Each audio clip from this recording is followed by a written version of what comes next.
I'm going to share with you guys a game that occurred in the FIDE Women's World Rapid Tournament in the year 2025. I found this game so inspirational. This was played between Grandmaster Vaishali.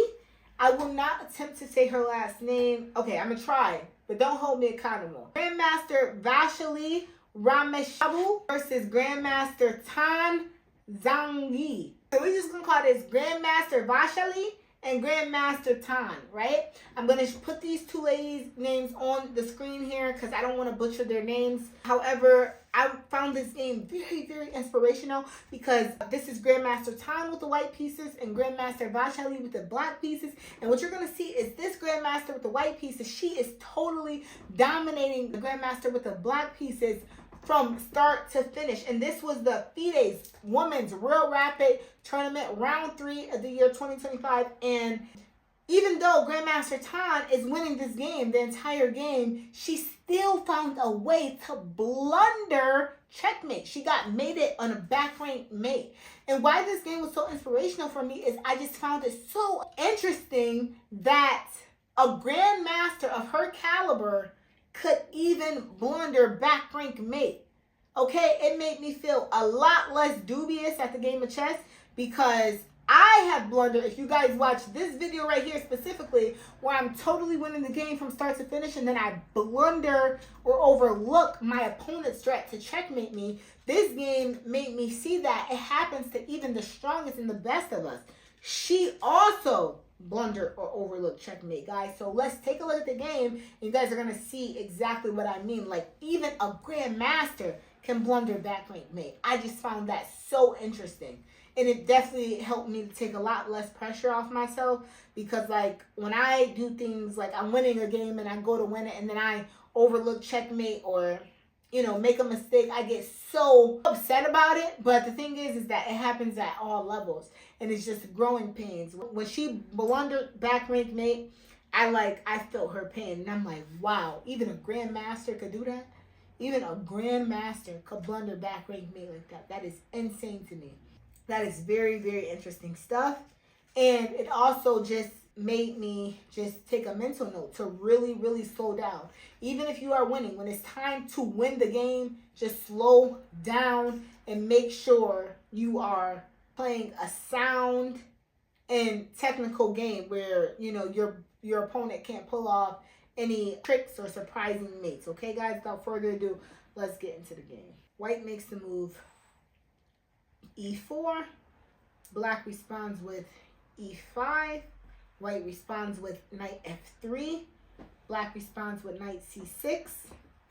Bishop F5. She's getting right into the Spanish, the Roy Lopez here. Okay. Black plays G6. White gets castled.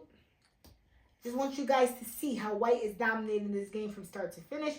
She fiend kettles her dark square bishop. White plays the move C3, obviously with the idea to get F4 off. And no, I do not play the Roy Lopez, but my coach is a genius and we study every opening pretty much in great detail. And that is why I know these things. And then white plays the move D4. Okay, very, very common move in the Spanish game. Black plays the move bishop to D7. White develops her dark square bishop. Black plays the move F6. White backs up, guys. In this game, white is winning. White is clearly winning this game. Black develops her knight to H6. And then she makes the move D5. That's a good move, kicking the knight out of there. The knight backs up. White literally has the opportunity. She plays the move C4 first, okay? And then black castles. And now white has the opportunity to get rid of this white square bishop because all her pawns are on white squares. So she's able to get rid of her dark square bishop. Black responds with the recapture of the white square bishop. And if you guys look at this position, white is better here. Her knight develops to C3. And she's been better since the start of this game. So as I'm watching these two Grandmasters play, I'm like, oh yeah, white got this game in the bag. Black plays the move F6. White captures here in front of the queen. Black captures back with her knight. White is still better, and they're playing a really, really solid game with knight to G5. Okay, guys? And then black captures on E4. White, I believe she's going to ignore here and get that outpost square that she's been fishing. Oh, she plays the move bishop to c5. And I want you guys to see how Grandmaster Tan, she totally just dominates this game. She's winning this whole entire game. She gets this beautiful outpost square. She got this, the pawn here on d5. She gets that beautiful outpost square for her knight. And then black plays the move rook to e8. Okay, looking at the knight there. White plays the move rook at f to e1. Black plays the move c6. Very logical move, right? This pawn on d5 is a problem. White captures the knight there. Let's see that she captures back with the knight or the queen. Of course, the queen. All right. So we're in a really, really solid position. White, if you guys take a look at the eval bar in this game, white is winning. Knight captures here. She is doing a great job, Grandmaster Tan. Like, this is how I feel in my games. I feel like I'm playing so well. So well, right? She captures here. White is still winning this game. White is winning. And she's playing very well. Queen captures. Knight comes in. Queen comes here to c4. All right, let's see what happens here. And guys, my point of this video isn't necessarily to analyze this game. It's just to show that even grandmasters at this level, grandmasters at the level that these two ladies are on, can literally make mistakes and be in a one position, have the game won, and still blunder checkmate. And it makes me feel a lot less bad about myself, to be completely honest with you all. It's not that now it's okay to blunder pieces. It just highlights the fact that is why with chess, even in one positions, you have to be extremely careful. She gets this excellent move, rook to c8, and then black plays the move knight to d6. And I think she's going to cut here, right? Rook captures b8 here, and then rook captures d8. And white's going to play queen captures d6. Guys, check out the eval bar. Look at how much white is winning. I'm sure the eval bar is going to be on this video somewhere. But I want you guys to see how much white is winning. Grandmaster Tan is beating Grandmaster Vaishali this game. And it's going to be incredible to see how this game pans out. Black actually can't take this pawn here because then she will run into some checkmate issues. Black moves there. White moves her rook here. Not the best move. And then bishop to f8, looking at black's queen. And this is the moment where white falls for the okie doke. And her queen captures on e5. Absolute blunder. And she loses the game with the incredible queen to d1. And she is forced to resign because you are lost. Yes, your queen can block, but you will be captured, okay? So because she took that pawn on e5, she lost the game. She blundered her back rank mate. She underestimated her back rank issues, okay? Even when black's pawn was on e5, you have a back rank issue.